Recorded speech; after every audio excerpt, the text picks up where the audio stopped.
Question है DSU आप देख सकते हैं। ये आज का जो क्वेश्चन है बहुत सबसे इम्पोर्टेंट क्वेश्चन है आपका लौट कर आऊँगा फिर का, ठीक है? लौट कर आऊँगा देखिए लौट कर आऊँगा फिर, ठीक है? तो चलिए स्टार्ट करते हैं डीएसयू। इस क्वेश्चन को जानने के लिए से आपको बस कुछ नहीं करना है। ये जो 3 मिनट का वीडियो होगा डीएसयू 5 नंबर आपको दिलाऊँगा इस वीडियो में, ट्रिक के साथ बताने वाला हूँ और आप अपने बोर्ड एग्जाम में अच्छे तरीके से आप लिख पाएँगे, ओके? तो चलिए स्टार्ट करते हैं। सबसे पहले आपने क्वेश्चन को देख लिया डीएसयू कविता की, देखिए कविता की या का चित्रनात्मक क्या होता है डीएसपी चित्रमात्मकता क्या इसका मतलब समझिए। सबसे पहले इसका मतलब समझिए। पर प्रकाश बोल रहा है जो ना चित्रात्मकता जो होता है उस पर प्रकाश डालने का, यानी कि ये स्टूडेंट यहाँ पर ये बोल रहे हैं जो कविता है लौट कर आऊंगा फिर क्या है लौट कर आऊंगा फिर। चलिए यहाँ पर सबसे पहले मैं आपको दिखाता हूँ। यहाँ पर देखिए शुरू में आता हूँ। यहाँ पर देखिए लौट कर आऊंगा फिर, ठीक है? इसका लेखक देखिए जीवनानंद आनंद दास, देखिए जीवनानंद दास, जीवनानंद दास। इसका देखिए जीवन यहाँ तक तो ठीक है। देखिए यहाँ तक अगर जीवन आधा पढ़ते हैं, पहले जीवन ठीक है, उसका बाद देखिए आका भी लगा दिया, उसके बाद नंद भी लगा हुआ नंद, ठीक है? तो जीवन आनंद भी कह सकते हैं, जीवानंद जीवानंद दास होता है क्या? जीवानंद दास। देखिए इसका ट्रिक क्या है, लौट करके डीएसटी वही आते हैं जो कि जीवित होते हैं, जो जीवन होते हैं, जिसका जीवन आनंद होता है क्या? आपको याद क्या रखना है, लौट कर वही व्यक्ति आएंगे हमारे घर फिर से जो जाते हैं, मान लीजिए लौट करके वही आएंगे जो कि फिर से जो जीवित होते हैं, जिसके दिमाग दिल मतलब हर वो चीज़ जिंदा हो, हर वो चीज़ जो है ना जीवन आनंद हो, जिसका जीवन आनंद हो, लौट कर वही फिर आते हैं, ठीक है? तो चलिए आपको आज अच्छे तरीके से रह जाएंगे। अब हम 5 नंबर क्वेश्चन में डीएसपी कविता की चित्रनात्मकता को जो है ना प्रकाश पर डालने के लिए बोला। चित्र देखिए चित्रात्मकता क्या, ठीक है? चित्रात्मकता, ठीक है? थोड़ा पढ़ने में अगर कुछ ऐसा आपको लगता हो तो कोई बात नहीं, मैं आपको समझाने का प्रयास करता हूँ। सबसे पहले इसको फ़ोकस करना है आपको, इसको फ़ोकस नहीं करना। आपने देख लिया हकीकत क्या है, ठीक है?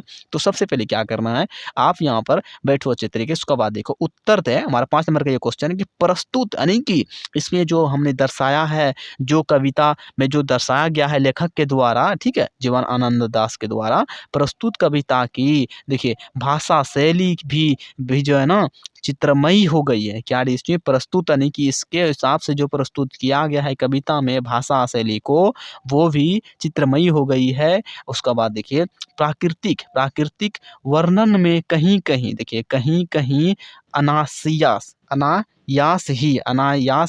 अनायास ही चित्रनात्मकता का प्रभाव भी है, ठीक है? कह सकते हैं चित्रनात्मकता का प्रभाव भी है। खेतों में यहाँ पर देखिए खेतों में हरे-भरे, ठीक है? लहराते धान, क्या है? धान लिखा हुआ है ना, लहराते धान यानी कि ये कह रहे हैं ऋषि जैसे कि अगर मान लीजिए ठंडी का दिन है तो उसमें कटने लगता है, छठ पर्व का दिन है उसमें धान वगैरह जो होते हैं, धान वो कटने लगता है। तो अभी का बात करें तो यहाँ पर ये कह रहे हैं खेतों में लहराते धान, कटहल की छाया हवा के देखिए यहाँ पर देखिए हवा के चलने से जो झूमती हुई, यानी कि वो ऐसे मान लीजिए जिसमें कत्तन बहुत सारा पैर होते हैं ना, वो धान का मान लीजिए है, तो जब हवा मान लीजिए इधर से मारेगा तो ये किधर झुकेगा, इस तरह से करके जो ना झुक जाएगा, ठीक है? तो वही यहाँ पर कहते हैं झुमझुमाती, जो क्या झूमती हुई, ठीक है? झूमती हुई मतलब कभी इधर देखिए यहाँ पर क्या होता है, कभी कभी इधर से हवा मारा, कभी इधर से हवा दिया, कभी इधर से मारा, तो कभी इधर झूमेंगे, कभी इधर झूमेंगे, कभी इधर से आ गया मान लो आगे साइड से, कभी ईस्ट वेस्ट नॉर्थ साउथ, चारों साइड से चल सकता है हवा। हवा का क्या है भाई, किधर भी घूम सकता है, कभी इधर हो जाएंगे तो कभी इधर हो जाएंगे, कभी इधर हो जाएंगे, ठीक है? तो इस तरह करके धान सब इसको जो पेड़ पौधे होते हैं छोटे छोटे, वो सब अपने जो ना झूमते हैं, ठीक है? तो झूमती हुई। उसका बाद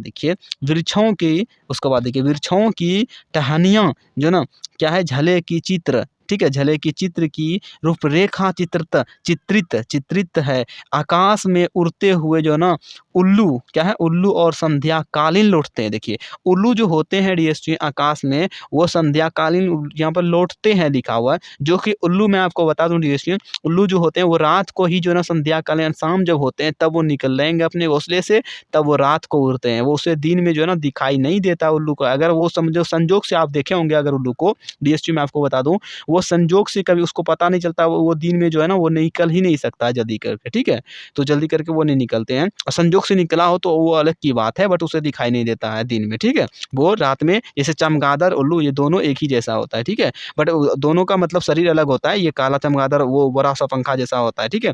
तो उल्लू एक पक्षी के जैसे हो गया, और चमगादड़ भी पंखी जो पक्षी रहते हैं, ठीक है? दोनों का मतलब अलग अलग होता है, बस उसका क्या है, वो भी रात में और ये भी रात में, ठीक है? उसी तरीके से चलिए उसका बाद देखिए डीएसटी हुए जो ना सारस के झुंड के जो ना चित्र हमारे क्या हमारे मन को आकर्षित कर लेते हैं। सारस का जो चित्र होता है बस उसी का जो मन होते हैं वही आकर्षित कर लेते हैं। बस इतना सा था। आप अगर स्क्रीनशॉट लेते हैं तो ले सकते हैं। अगर पीडीएफ लेना हो तो हमारे चैनल को सब्सक्राइब करके और हमारे आप व्हाट्सएप नंबर मिलेंगे डिस्क्रिप्शन में, जाके मैसेज कीजिएगा। वहाँ पर आपको 100 पेमेंट करना पड़ेगा, जो कि सारे के सारे आपको क्लास 10वीं और 12वीं जो भी होगा मैं देता हूँ। क्लास 12वीं और 10वीं दोनों पढ़ाता हूँ हिंदी मीडियम से अच्छे तरीके से।